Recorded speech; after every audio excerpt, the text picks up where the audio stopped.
Who could be ringing the church bell at this time? Maybe it ain't an ooh, Father. Maybe it's an it.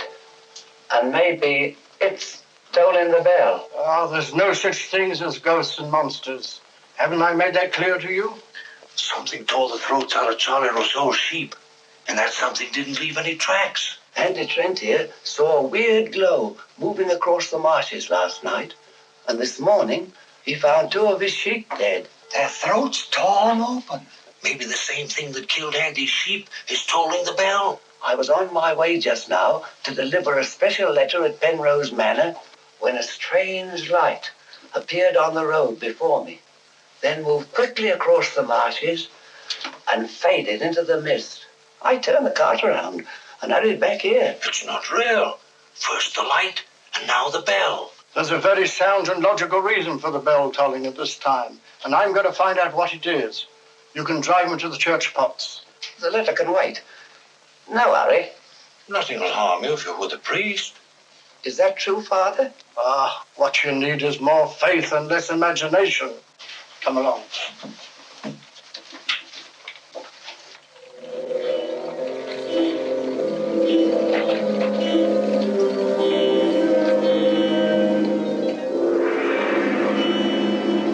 I'd better deliver that letter to the manor.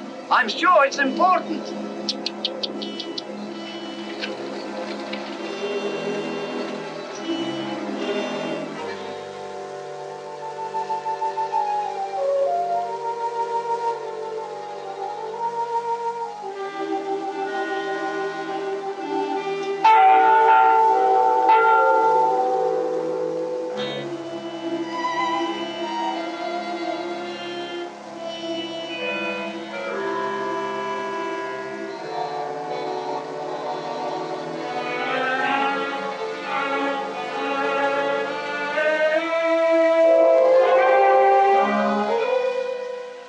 Goodness, that bell has stopped.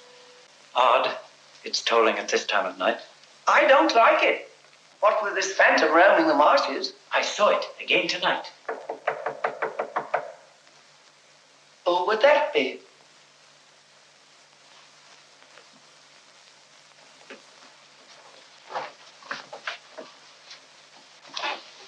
Where's Lord Penrose? He's gone to Quebec. Get him on the phone immediately. What's happened, Father? Lady Penrose, dead, clutching the bell rope, calling for help. It was dreadful. Her ladyship. Call Sergeant Thompson at the police station. Ask him to come to the church immediately. Come with me, Potts. I need you. Yes, Father.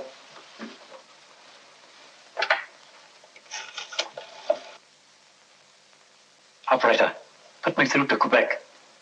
Lord William Penrose. Yes, he's addressing a meeting of the Royal Canadian Occult Society at a Quebec hotel.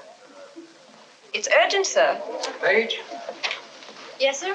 Mark Penrose. Lamont Rouge is on the telephone. It's urgent. It's in the golf room. Yes, sir.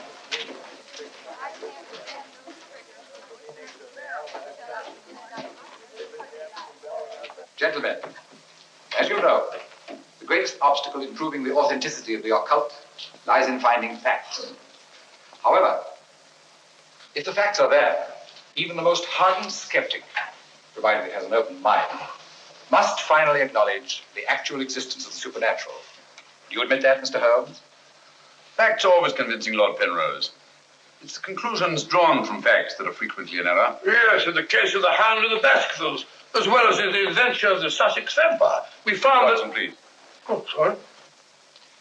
Well, gentlemen, this time I have facts. Cold facts. Many years ago, 100 to be exact, an apparition appeared at night in the village now called La Mort Rouge. The following morning, 3 people were found dead, their throats torn out, hence the town's rather grim name. Interesting, yes. But facts? No. I hardly think the tales of superstitious peasants can be considered... I haven't finished, Mr. Holmes. La Mort Rouge has again been the scene of these strange and unexplainable occurrences. Unexplainable, that is, from your point of view. Several of our most responsible citizens have actually seen the strange apparition on the marshes at night. And next morning, sheep were discovered with their throats torn out and no traces of the killer anywhere to be found. Oh, you read about it in the papers. No, as a matter of fact, I haven't. It was merely a deduction. A rather obvious one, I'm afraid. Deductions are a weakness of mine, as Dr. Watson can tell you.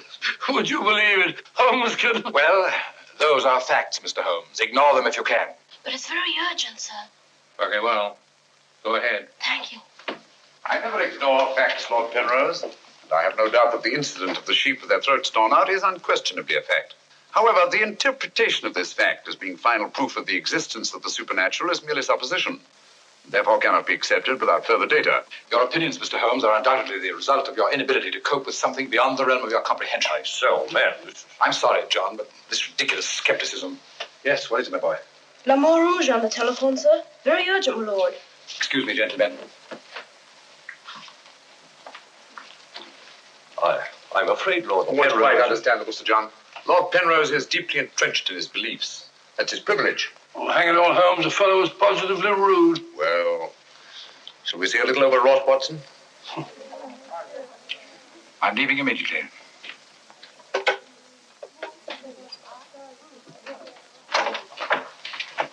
Order my card, Watson. Hurry. Yes, sir.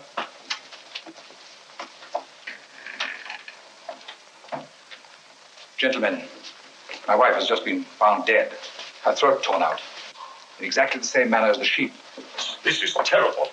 I say, you don't think that it's... Undoubtedly, Mr. Holmes, you would call it murder by person or persons unknown. I'm sorry. If I can be of any assistance... Thank you, no. I'm afraid the happenings in La Mort Rouge wouldn't interest you, Mr. Holmes. Under the circumstances, I think we should adjourn. Yes, indeed, Sir John. Holmes, what a terrible thing. Mr. John, would you be good enough to convey our condolences to Lord Penrose? Yes, I'd be glad.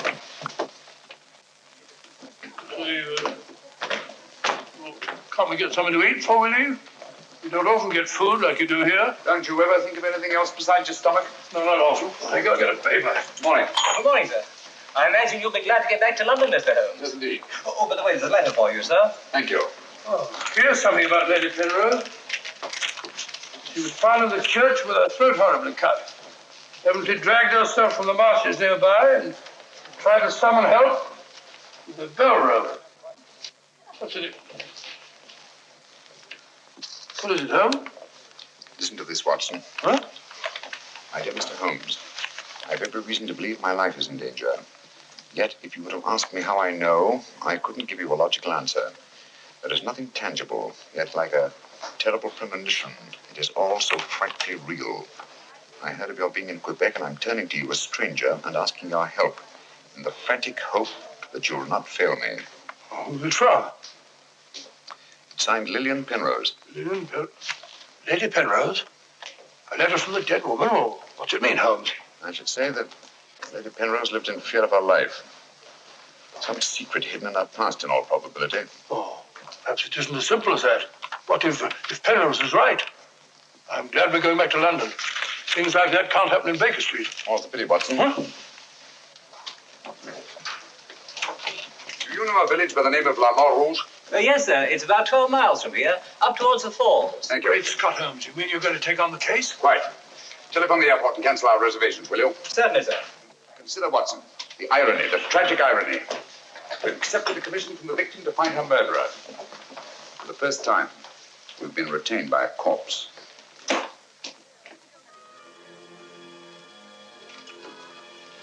Doesn't seem to be a bell. Never mind, come along. Do you think we should?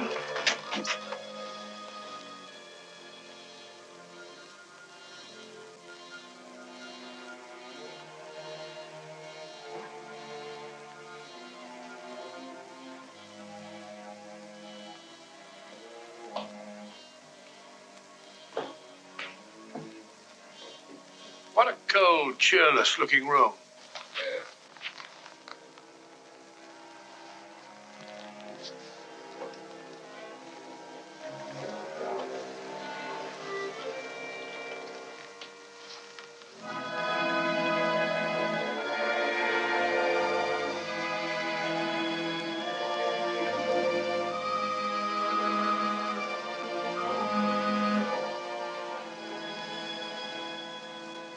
What do you want? Who are you? Mr. Sherlock Holmes. I apologize for this intrusion. Would you mind, gentlemen?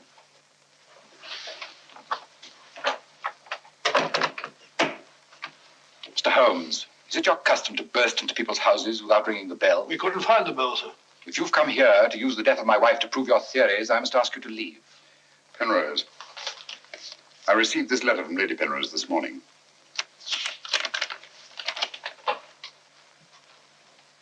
That was devilish awkward.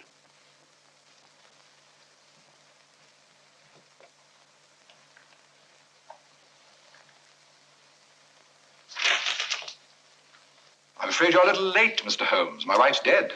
And I've come here to find her murderer. You might have saved yourself the trouble. I'm convinced that the solution of this horrible deed lies in an understanding of psychic phenomena.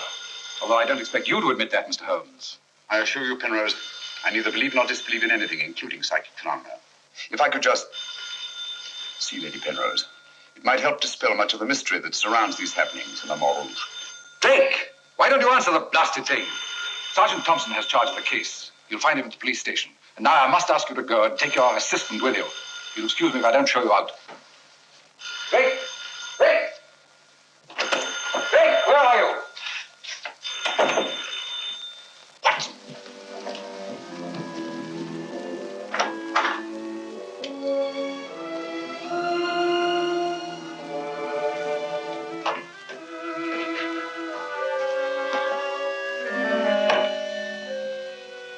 Holmes, I've seen it before. Right, Watson, you have.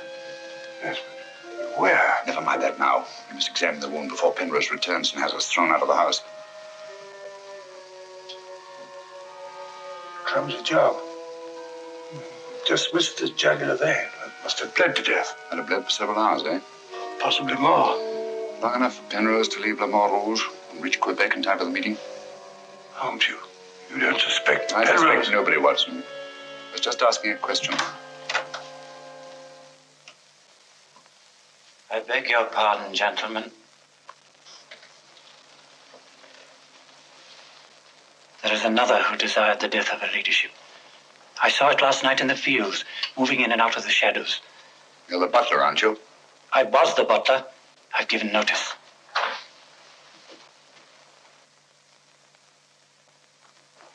Drake! Get out. Get out of this.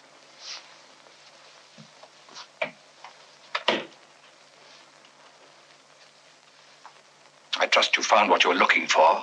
Two things have been made clear to me, Penrose. That your wife was murdered and that she's Lillian Gentry. Lillian Gentry? Will you leave, or must I call the police? That will not be necessary. We're on our way to the police station now. The wounds found on Lady Penrose's throat are identical with those found on the throats of the dead sheep. Now, I'm not a superstitious man, Mr. Holmes, but I don't know of any weapon capable of inflicting such wounds, except an animal's claw. Of course, it could be done by a five-pronged garden weeder. Not that garden weeder, Mr. Holmes, that's mine. I use it to weed the garden at the back of the jail. I'm inclined to agree with the Sergeant, Holmes.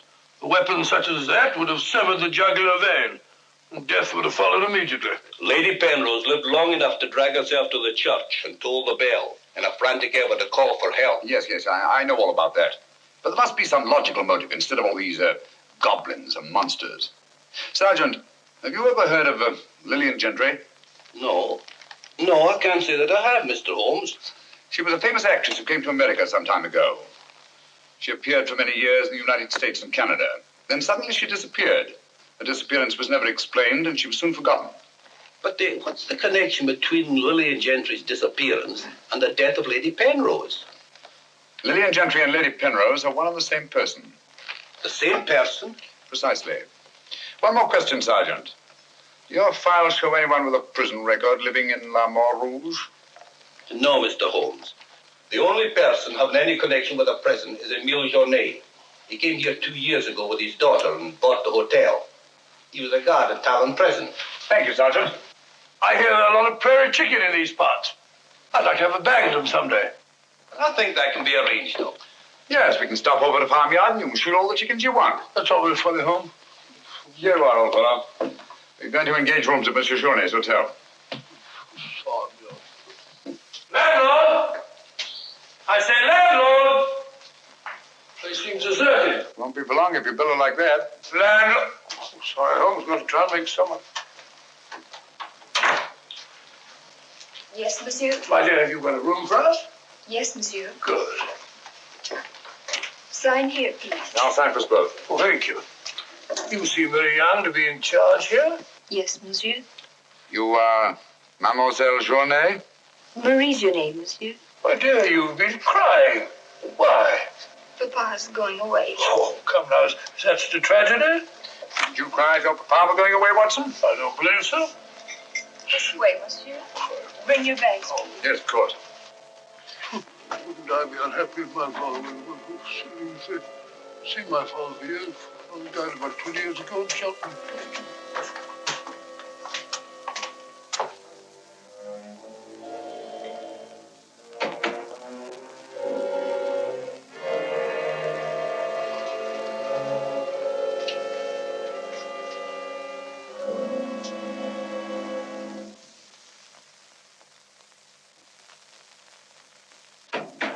Some talk of Alexander, some of Hercules, of Hector and Lysander, such like names as these. Bills. That's the way it goes, Emil. It costs money to be born, and it costs money to die. Do you know who that was in the car? It was Sherlock Holmes. He's here now. What do you think he'll find? Ghosts and monsters. What else is there for him to find? There's nothing. I don't know. You're afraid, Emil. Of course I am, and so are you. Who isn't? Why should Sherlock Holmes come here? To investigate the death of Lady Penrose. What else? I'm afraid Mr. Holmes will return to London a sadder but a wiser man. Why'd you say that? Well, you can't arrest ghosts and monsters, can you now? Well, I'm on my way. The mail must be delivered. Some talk of Hercules, some of Hercules. That's better. This room gives me the creeps. It is very seldom used, monsieur. It isn't often that strangers come to Le Mans Rouge, and when they do, they never stay. I can't say that I blame them. Will your father be away for long? I don't know, monsieur. When is he leaving? I don't know. Marie! If you need anything, just ring, monsieur. That girl's frightened, Holmes. Obviously. She made the mistake of telling us that her father was leaving. Huh? You don't think that Journay... Suppose we have a little talk to Monsieur Journay. It might prove illuminating. Didn't I tell you not to answer any questions? Yes. Didn't I tell you to keep a silent tongue in your mouth? Yes, Papa. So you told them I was going away? Yes, Papa. That'll teach you to keep your mouth shut. Monsieur Journay, just why are you leaving La Mort Rouge at this particular time? I'm not leaving. What gave you the idea that I was? Your daughter? My daughter's mistaken. I merely said that I would like to go away. I've just been teaching her the difference. Yes, so I observed. I can't say that I approve of your method, sir. I'll ask you to mind your own business. Run along, dear. Oh, there, my dear. Disgraceful, hitting a child. Monsieur Journay is quite right. It's none of our business. Monsieur Journay, what do you know of the death of Lady Penrose? Only what everyone in the village knows, that she was killed by the monster. You seen this monster? No, but who else could have done this terrible thing? Sheep have been killed, their throats torn out. You were a jailer at town prison, weren't you? Oh, yes, monsieur. Why did you decide to come to La Mort Rouge? Well, I always wanted to own a hotel, and I heard this one was for sale, so I bought it. That was 2 years ago. Yes.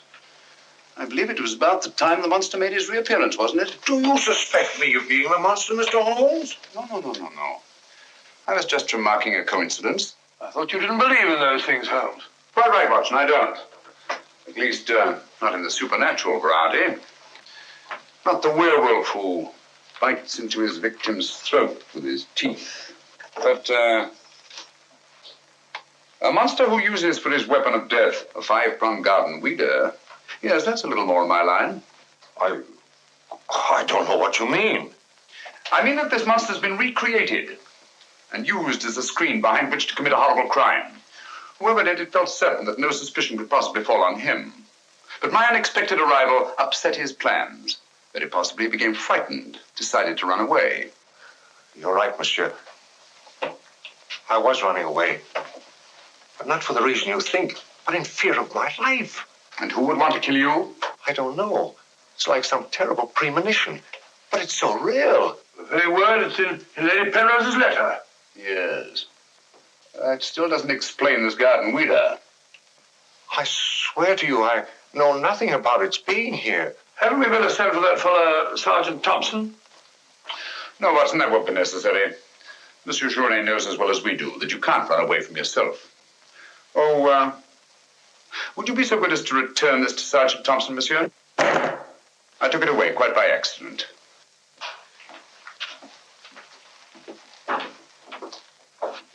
Monsieur Journet knows as well as we do.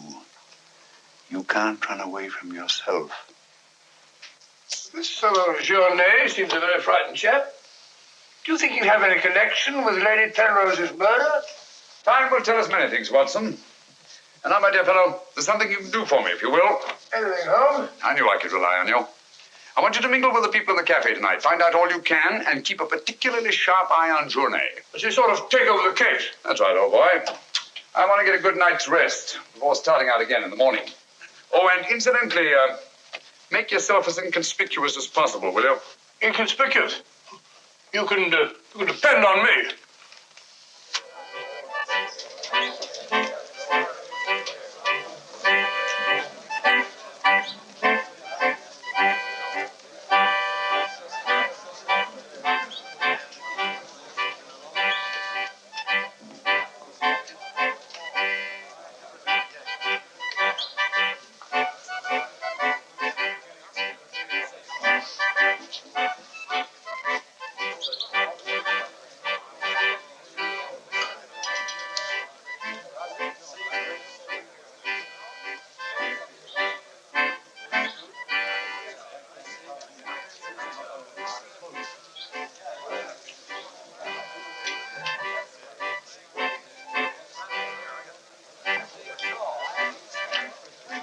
Thank you, my dear.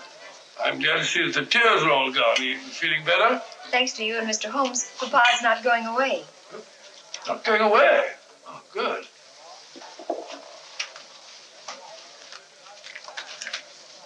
Journey, not going away. There are many phases of the supernatural, Mr. Drake. Witchcraft, vampires, werewolves, ghosts, monsters. You'll find them all in the history of crime.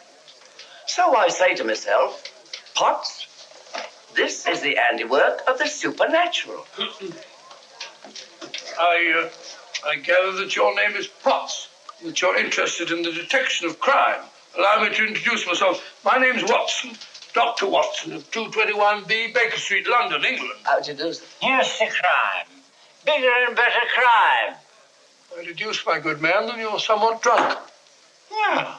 Sharp he is. Sharp as a tack. And just as flat-headed. You might also deduce that I'm leaving this place. Getting out. As soon as the bus I'm waiting for hoots its hooter. I believe they say honks its hooter in these parts. Hoots to me, honk to you. Hoot, hoot. My dear fellow, I don't care two hoots whether it's hoot or honk. Oh, that's my bus, gentlemen. I just heard it hoot its hooter distinctly. If you solve this case, let me know. Personally, I'm betting on the monster. You take my advice, Patsy.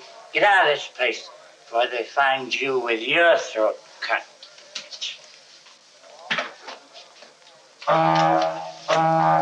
Hoots! It's hooter.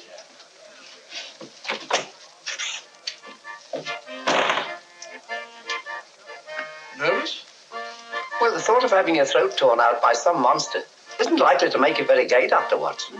Indeed. Some of Monsieur Journet's excellent wine will soon remedy that. Marie, would you bring a bottle of this excellent wine for my friend here? Yes, monsieur. Mr. Potts, as a student of the occult, supposing you give me your theory of this murder. You like this wine? Oh, but Dr. Watson, I never drink anything stronger than milk. Teetotaler? No, hiccups. Every time I drink alcohol, I have hiccups. Sorry.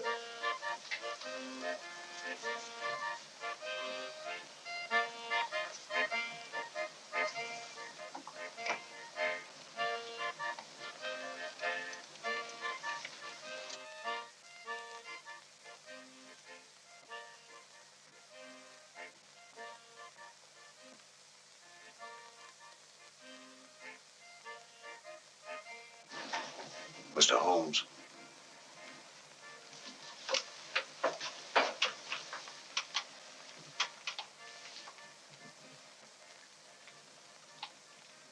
Mr. Holmes.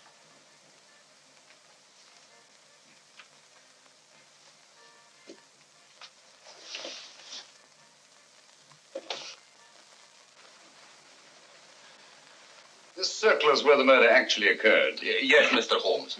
There's a footpath just beyond the church which leads across the marshes. Follow it for half a mile and you'll be there. Thank you, Sergeant. I'm sure I'll find it. Mr. Holmes, I wish you'd let me go with you. It's dangerous on the marshes at night. These swamps, the one false step... I'm sorry, Sergeant, but it's important that I go alone. I'll keep close to the path. Well, will Dr. Watson be going with you? No, Sergeant. I asked him to do some research work of his own, and by now he's probably magnificently involved. Good night. Good night, Mr. Holmes.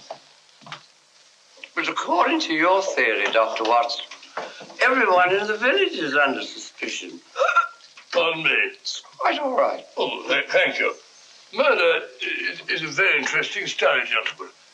I well recall a short story by that brilliant author, G.K. Chesterton, in which the murder is committed by a postman. I refer, of course, to the Invisible Man, a brilliant bit of deduction on the part of Father Brown.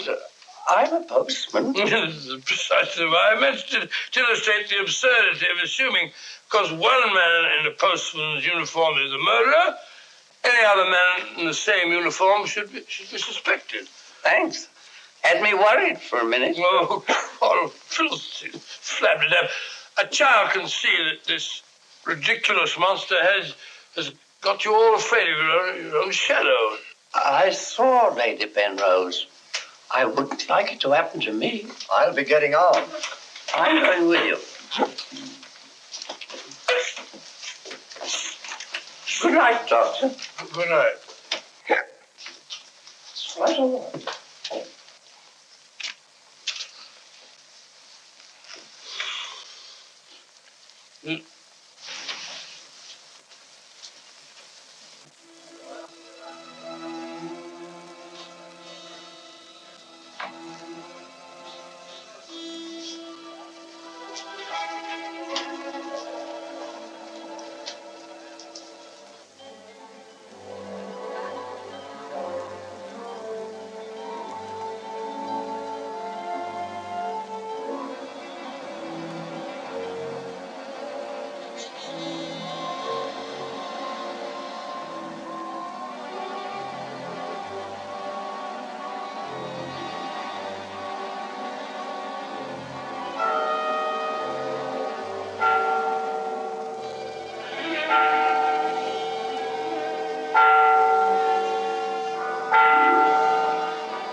Well, what's so strange about a church bell ringing? It rang the same time last night.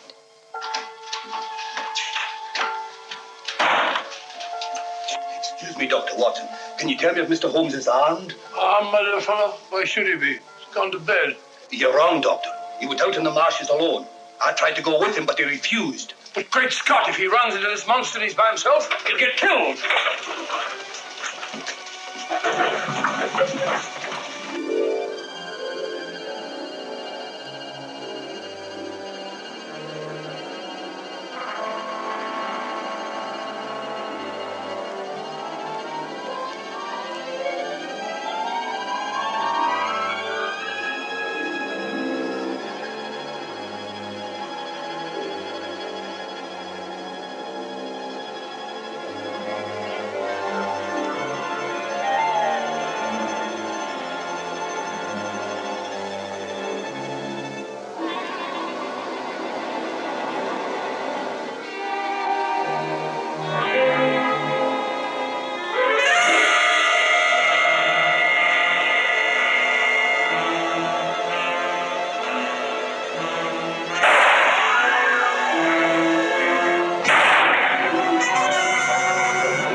Watson, where are you? I'm in the bog.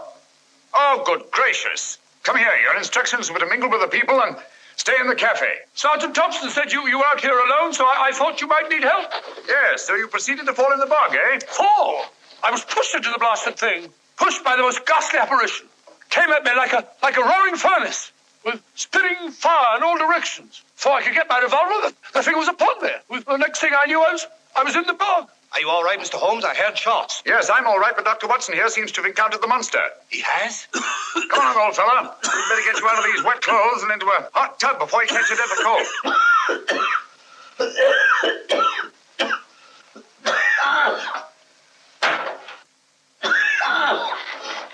Yeah, you've had enough of that. Drink this. You'll be as fit as a fiddle in the morning. Well, you had such a bad time. I got a right to share your dangers. Thanks, old fellow. You know, I wasn't sure the villagers weren't right. And if it did turn out to be some sort of supernatural monster, well, why should I involve you? Rubbish. However, I did learn something. I can now state positively that our antagonist is not a phantom. But the thing actually spat flames at me. All just a figment of your imagination. The murderer knew I was out on the marshes, and obviously wanted to frighten me. You frightened me, all right. How do you manage the flames? Merely clothing, treated with phosphorus. When the murderer fled, his shirt caught on a tree, and this piece of cloth was torn off. Come in. I'd like a few words with you, Mr. Holmes. I'll come directly to the point. Hello? What happened to your assistant? I'm not his assistant. If you must know, I was pushed into a boggy hole on the marsh. Pushed? By whom? I don't know. Spat fire at me. My good sir, in spite of Mr. Holmes's theories to the contrary, things have been seen and heard on those marshes that cannot be explained away by the use of logic. If I were you, I'd keep away from them. I'm not so sure. Holmes found... Penrose, for the first time in my long pursuit of crime, I confess that I find myself baffled.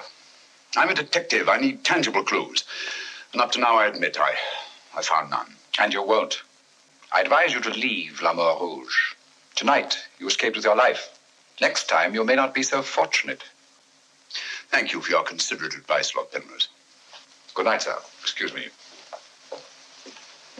Oh, good night. I don't like this fellow, Holmes. Why do you think he came here? He wanted to find out if we discovered anything. He seemed very pleased when I told him we hadn't. Now, Watson, there are one or two questions I want to ask Sergeant Thompson. You stay here. I have a vitally important job for you. Anything, Holmes? What do you want me to do? Go to bed. Yes, it's cotton fabric. Here, take a look. That discoloration, the purple ink must have been spelt on it. Possibly. I should say this cloth was red with blue lines. Probably large checks. Yes, it seems to have been laundered a good many times. The blue lines are almost completely erased. Yes, you can scarcely see them. Good fabric, well woven, with a solid base. Hello, Bill. Hello, Sergeant. Your phone call must have been important. You bring me over this time of the night. It was. This is Mr. Sherlock Holmes. He wants to ask you a few questions. This is Mr. Taylor, the storekeeper, Mr. Holmes. Oh, good evening, Mr. Taylor. Good evening, sir. Have you any shirts of this design? The squares are red and the lines blue. Yes, I have. Can you remember to whom you sold them? I can. I keep them in stock specially for Judge Brisson. He won't have anything else. Judge Brisson, who's he? A retired magistrate. He's a cripple, lives alone with his housekeeper. Have you sold any of these shirts to anyone else? No, sir. They're too expensive for the village and the boatmen. This is the finest material. Imported. You say Judge Brisson's a cripple? Yes, he was a magistrate in Quebec. Had a stroke about 2 years ago. That's why he retired and came here to live in La Mort Rouge. Just about the time that Monsieur Journey arrived here. Now that you mention it, it was just about then.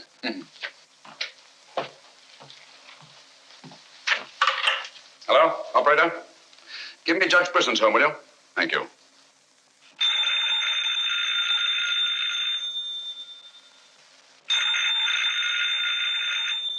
Nora. Let it ring. Haven't I told you not to answer the phone at night? Yes, sir. Well, then obey my orders. Yes, sir.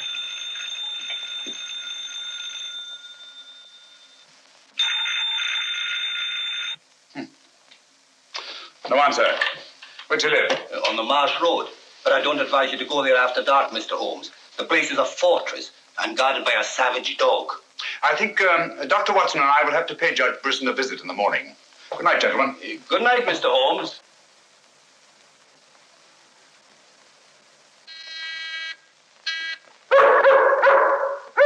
Two locks on the door. One of them new. Yes, I should say that Lady Penrose's death had increased Judge Brisson's terror. Don't like the sound of that dog. No, sounds hungry. Possibly ravenous. Could we come back after he's had his breakfast? I'm sorry, Watson. Our business won't wait. Oh, stop now. Yes, Watson.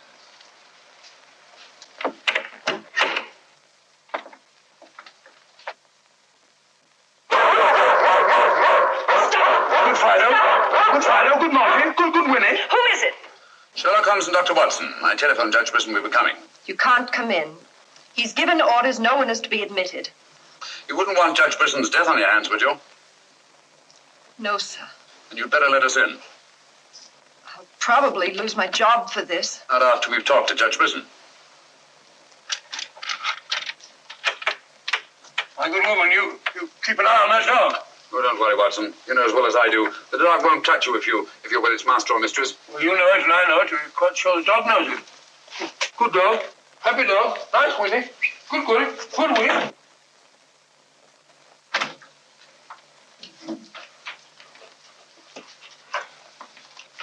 Let me warn you, I'm armed.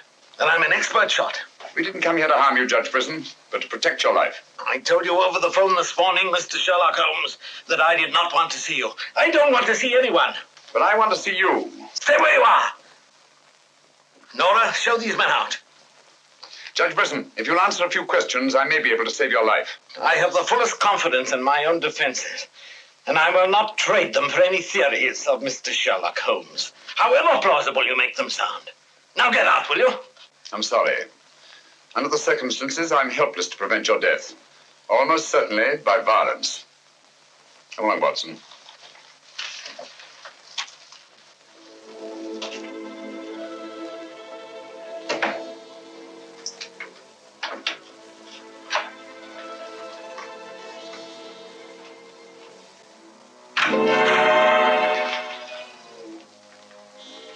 Pardon me.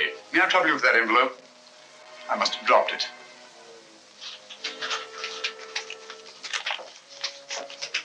Thank you.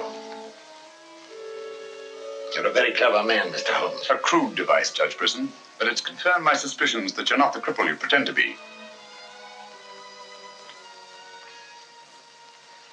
I'm sorry. But I'm frightened of everything and everybody.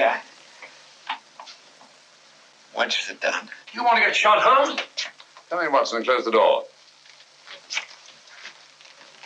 Sit down, old fellow. Judge Brisson has decided not to shoot us. Oh, very kind of him. Gentlemen, this fear is driving me mad. It's quite understandable. The whole village seems to be consumed with fear. But in your case, judging from your vicious dog, those barred windows, and that hunting rifle, it's not fear of the supernatural. Just what are you afraid of? Well, truthfully, Mr. Holmes, I don't know. And yet I feel its very presence. At times, I feel I can almost reach out and touch it. When I first came to La Rouge, I had a slight attack. It affected my legs, but, well, I've recovered. And you've continued the deception, using the wheelchair as an excuse for not going about the village. Well, you see, people would be more inclined to accept my hermit-like existence. Yes, naturally. Tell me, Judge Brisson, had you ever heard of Monsieur Journet before you arrived at La Rouge? No, I hadn't. How many of these shirts has your housekeeper purchased for you? Oh, 4 or 5. I'm not positive. You still have them? Well, 1 or 2 became badly worn, and I told my housekeeper to give them to a man who was doing some work for me at that time. Can you describe him? No, I'm afraid I can't. That was about a year ago, you see, and, well, I didn't pay much attention to him. He worked in the garden. Could your housekeeper remember him? No, that was a different housekeeper then. She went to the United States. Try to remember, Judge Brisson. Your life may depend on it. I do remember one thing. He had a very slight limp. I used to watch him from that window as he walked across the lawn. Splendid. Continue your vigilance, Judge. And under no circumstances allow anyone to enter the house, even someone you may know well. What's that mean, Holmes? It may mean nothing, Watson, and it may mean everything. I'm quite sure that Sergeant Thompson will have observed a man with a limp in a village the size of La Rouge. Good day, Judge, and thank you. Good day, sir.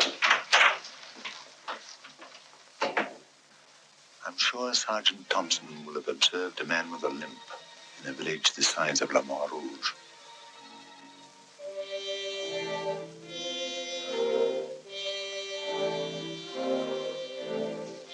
This is what's left of the Delaport Hotel, Mr. Holmes. Dana sleeps here when he's in La Rouge. Spooky old place. The villagers call it the ghost house. It's been deserted for years.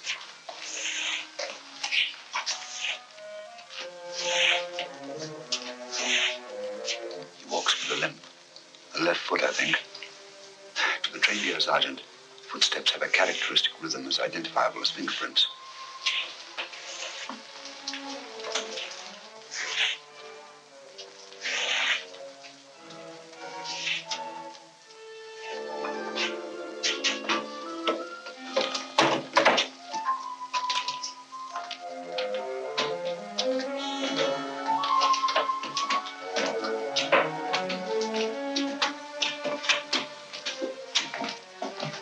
What do you want? Come to have a talk with you, sir. I've done nothing. Then you won't mind answering a few questions. What do you want to know? Tell me, Tanner, where were you 2 nights ago? Down the river. Last night? I just got back tonight. You're lying. You can't frighten me. But now I got a job to do. Quite evident that you haven't been on the river within the last 48 hours. Are you trying to make me out the murderer of Lady Penrose? How do you know she was murdered? I'll tell you how you know she was murdered. Because you murdered her. Holmes, look! In there! The monster! That's right, Watson. One of Bristol's shirts, which Tanner here treated with phosphorus. Take him, Sergeant. I'll give you all the evidence later. Look out!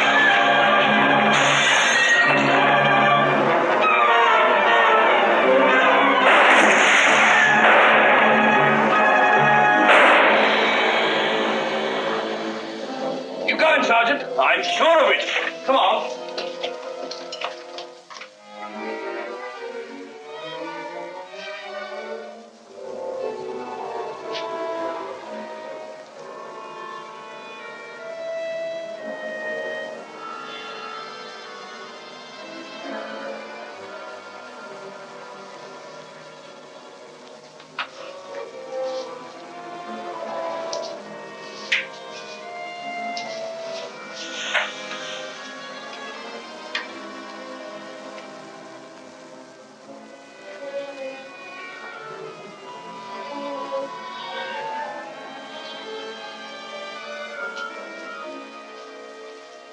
I see no reason why we shouldn't leave for home tomorrow. So much for tomorrow. But for tonight, what do you make of this, Watson? I found it in Tanner's room. Just a photograph? That's right, old boy, just a photograph. You notice anything else about it? Part of it's missing. Bravo, Watson. Now, if we can find the missing half, notice the discoloration of the torn edge, faded signature. The upper half was torn off sometime within the last year, I should say. Why all this fuss about an old photograph? Watson, have you ever stopped to think that the science of detection is very much like stringing a handful of beads? I can't say I have. Well, it is. And in this particular case, you might say that I have 5 beads. Journée, Brisson, Tanner, Lord and Lady Penrose. So far, I haven't had any thread to string them together. This, gentlemen, is our thread. And I think I shall start with Lady Penrose. But Lady Penrose is dead. The dead can tell us many things, Sergeant. You and Dr. Watson remain here at the hotel. I'll meet you later. I'm sure you got Tanner, Sergeant. But Mr. Holmes is never satisfied with a dead criminal. He has to sit in on the post-mortem. Come along. Let's go downstairs and celebrate the death of the monster. That's a good idea, Doctor.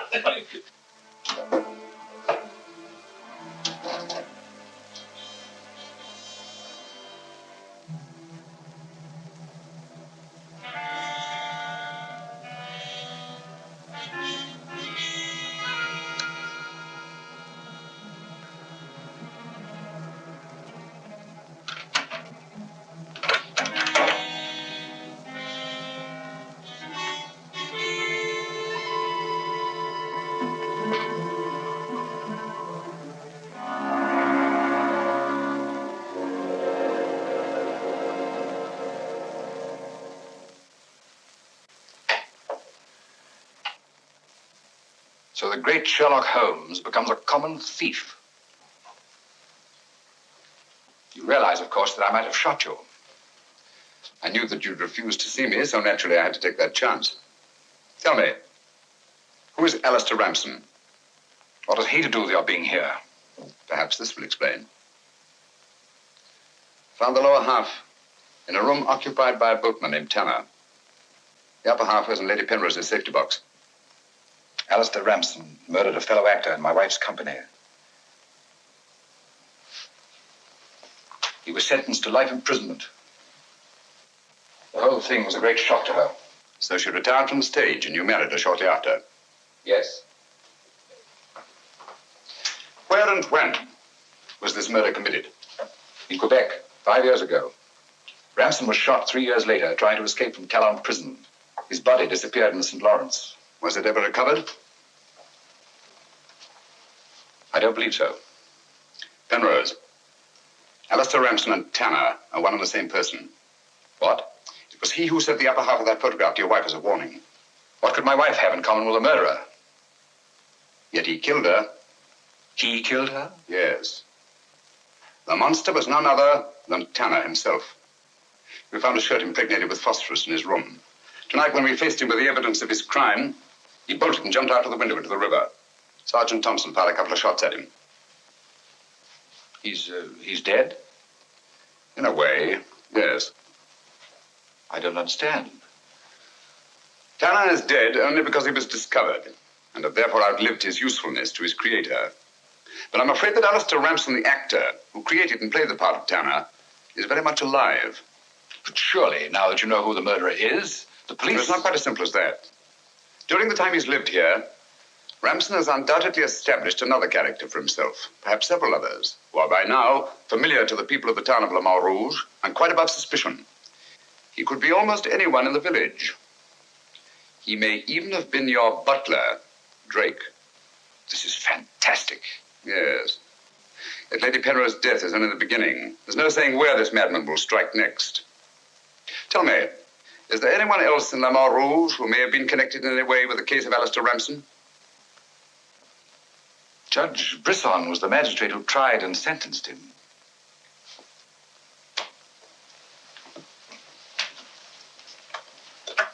Operator? Operator, give me Judge Brisson's home. It's urgent.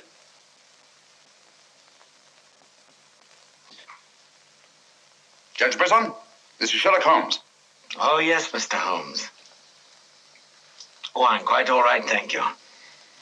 I've chained up the dog, as you asked. As I asked? I haven't telephoned you before. Somebody's obviously imitated my voice in order to gain access to the house. Well, certainly, Mr. Holmes. I'll lock all the doors and await your arrival. Yes.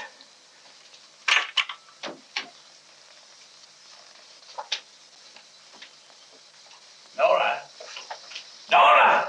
If I can be of any assistance, Mr. Holmes... Thank you, but I'm afraid... You think Judge Brisson's life's in danger? I only hope I'm in time to prevent a second murder.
You know who it was?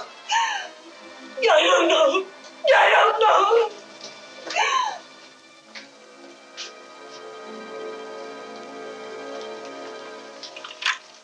Hello?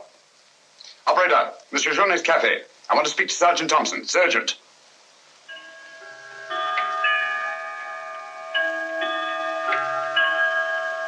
Sergeant Thompson, this is Sherlock Holmes. I'm at Judge Brisson's. He's been murdered. Judge Brisson's been murdered. Judge Brisson? The murderer gained access to the house, gagged and bound the housekeeper, then disguised as Nora, murdered Judge Brisson. I'm returning to the old Jelapont Hotel on the chance that he'll go there to change his clothes and assume another disguise. Ask Dr. Watson to meet me there as quickly as he can, will you? You'd better come here at once and take charge. Right.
Throw your revolver on the floor in front of you and raise your hand, Sherlock Holmes.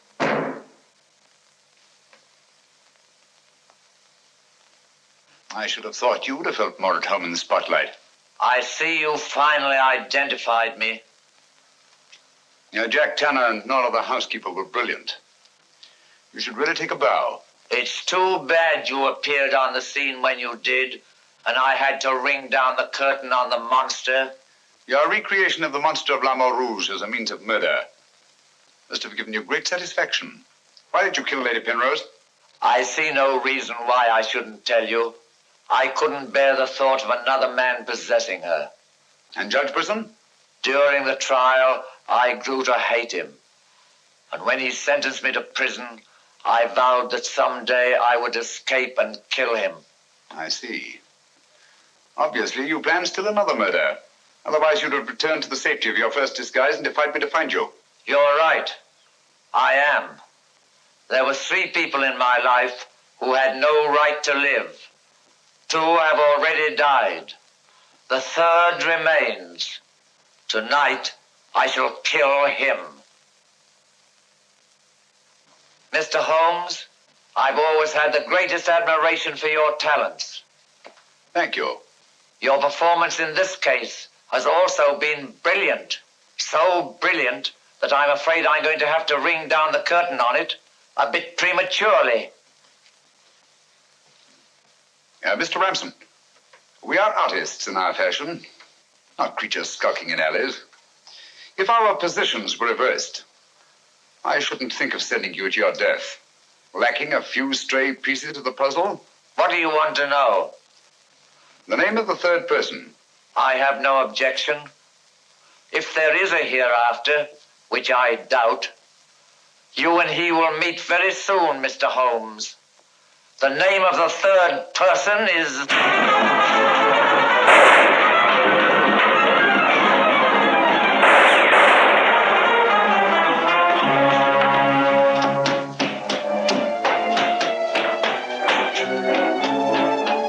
Coming, Holmes! Look out, Watson!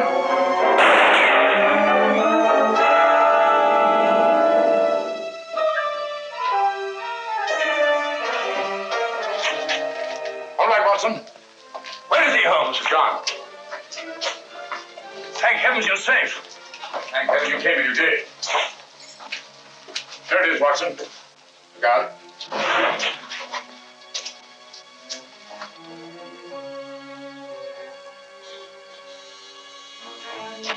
So you got away again? Yes, Watson. Over that warehouse roof, most probably. What a fun little room. Yes. This is obviously the secret room where his disguises were created. Looks like an actor's dressing room. He is an actor, Watson. One of the finest acting talents of our time. Look at this. Nor the housekeeper. His name's Alistair Ransom. Alistair Ransom? Never heard of him. No, that's not important. The important thing is that he murdered Lady Penrose and Judge Brisson. Great Scott, he did it. Yes, Watson. This Ransom is a paranoiac. His orgy of crime is not complete. There's still another. I was just about to learn his name when you so conveniently fell down the stairs. Oh, sorry, old chap. Be, old boy. You saved my life. Look at this, Watson. Tanner. Tanner? Where do you think he'll strike next? Obviously, Journet is to be his third victim. Journet? Yes, Watson. As in the cases of Lady Penrose and Judge Brisson, Journet also felt his presence. But in each case, it was vague and unexplainable. Oh, what connection can he have with Judge Brisson or Lady Penrose? Journet was a guard at Talon Prison, where Alistair Ransom was confined. He's the third person against whom the murderer holds a grievance. Now he's disappeared. Journet disappeared? And so Marie told us in the cafe? Watson, Journet's disappearance can mean only one thing. He's in hiding. Our job is to find him before Ransom does. Journet is the only man who can lead us to the murderer. We'd better have a talk with little Marie.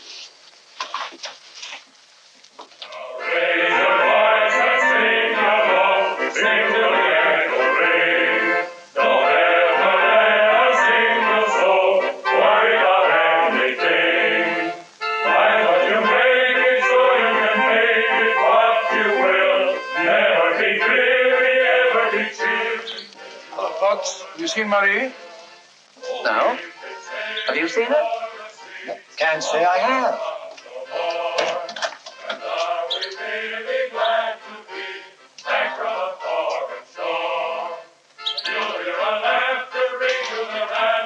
Marie?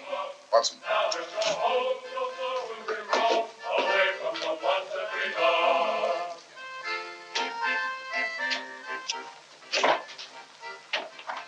What is it, huh? I'm afraid we're too late. Marie.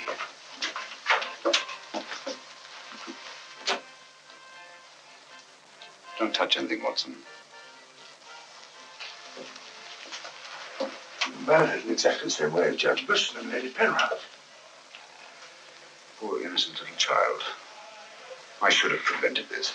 Nonsense, my dear chap. You did everything possible. How on earth could you have prevented it? The child's death is a tragedy, of course. I see exactly what happened. She was standing here by the desk, and the murderer came in by that door. He came in through that door, but Marie was not in the room. She alone, of all people in the cafe, saw Ransom enter this office. It was someone she knew well. Someone who might have a message from her father. So she followed him here. And when she refused to tell him where her father had gone, he killed her.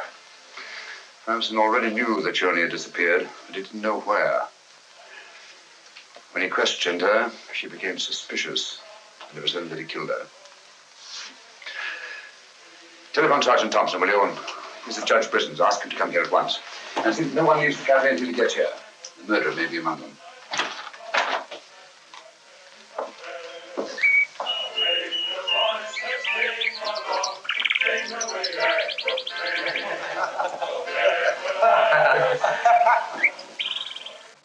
What could have happened to Holmes?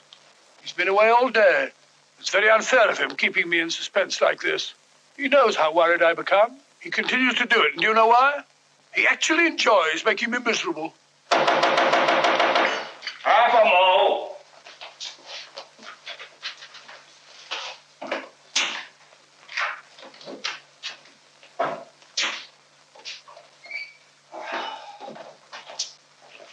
No good, Watson. It won't work. What won't work? I've been to every place where Journey could possibly be in hiding. What's that you've been all day? Yes, Watson, I must admit that I'm completely baffled. We've got to find Journey before it's too late. But how? I've been everywhere within a radius of 5 miles of this village. I've even been to the church.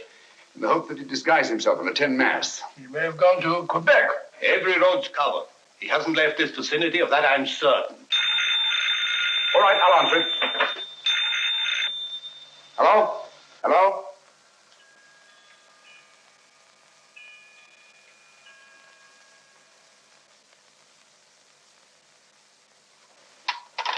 Who was it, Holmes? Watson, get your hat and coat. You're very rude, Holmes. You leave me all day long with that very dull inspector. I ask you a perfect polite question, and all you say is, Watson, get your hat and coat. We're going to find Journey. Sergeant, you wait here till I call. Watson, do this. Watson, do that. Watson, get your hat and coat. Watson, take it out. Watson, Brisson's house. Watson, this, Watson. It's my opinion that Judge Brisson's house is the last place that you'll find Journey. Put yourself in Journey's position, Watson. Where's the most likely place that Ransom would look for you? Certainly not in the very house in which he's just killed one of his victims.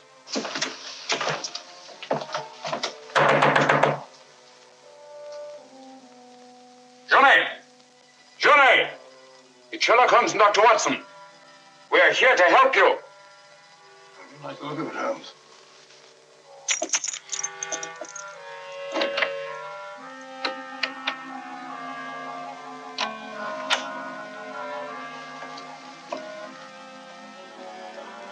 Holmes! Holmes! Where are you? Here I am, Watson.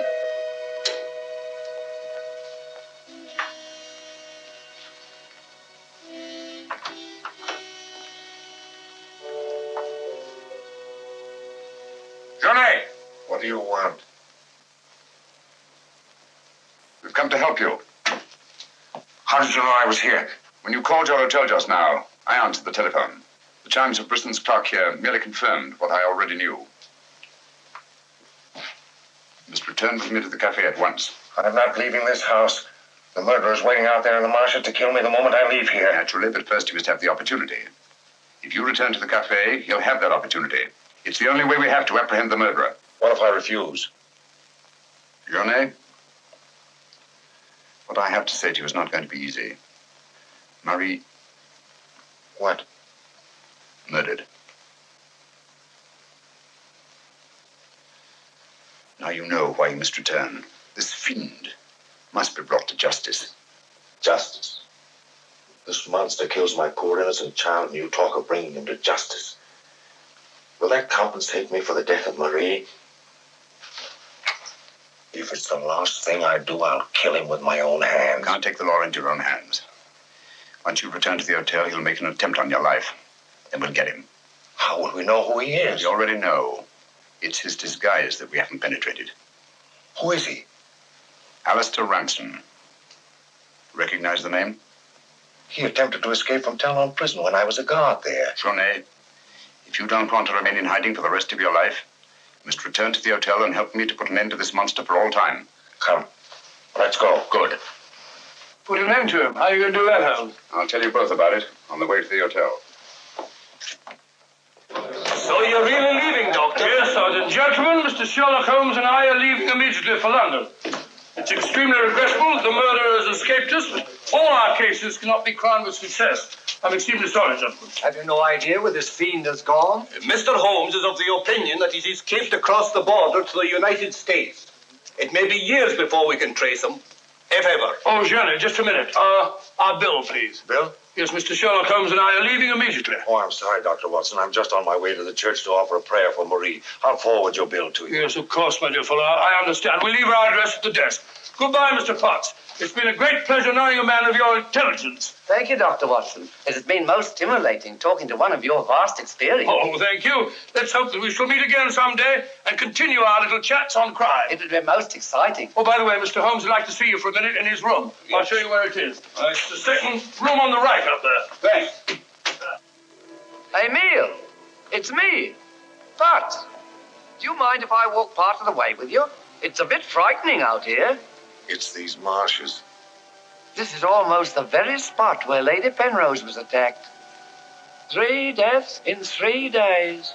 It's a pity Marie had to be killed. She was such a sweet child.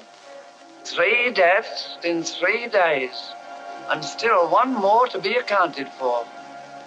You were frightened, Amy. It's strange to see you showing fear.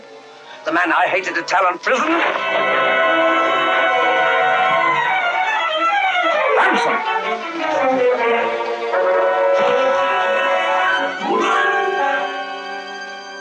Sherlock Holmes. Yes, Mr. Ramson. So you see the final curtain has not fallen after all. I thought you were on your way to London. Naturally, that's what I wanted you to think. That's why Dr. Watson announced our departure in the cafe. Journey's leaving was purely bait to bring you into the open. I merely replaced Journey once he was outside on the street. May I say, Mr. Ramson, that your disguise as a postman was a masterpiece of ingenuity. Your very choice of the role put you above suspicion. It was quite easy. I simply disposed of the real Mr. Potts after he had passed his civil service examination and had been assigned to La Moor Rouge. You realize, of course, that you'll never hand me over to the police alive. It's not my function to be your executioner. My duty is to hand you over to the authorities, which I fully intend to do. You're an optimist, Mr. Holmes. Oh, not necessarily. We're surrounded by police awaiting my signal.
Killed him. With this. Ransom's instrument of death has been his own executioner. Well, gentlemen, our search for the monster has ended where it began, on the marshes. Eh, Watson? Watson, where are you? Why isn't he here? He was with us a minute ago. Watson! Here I am, Holmes. Where are you? I've fallen in another hole.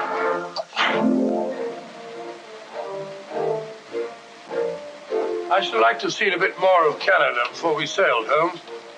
So should I, Watson. Canada.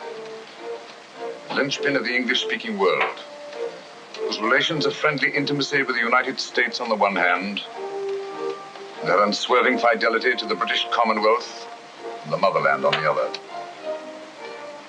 Canada. The link that joins together these great branches of the human family. Churchill say that? Yes, Watson, Churchill.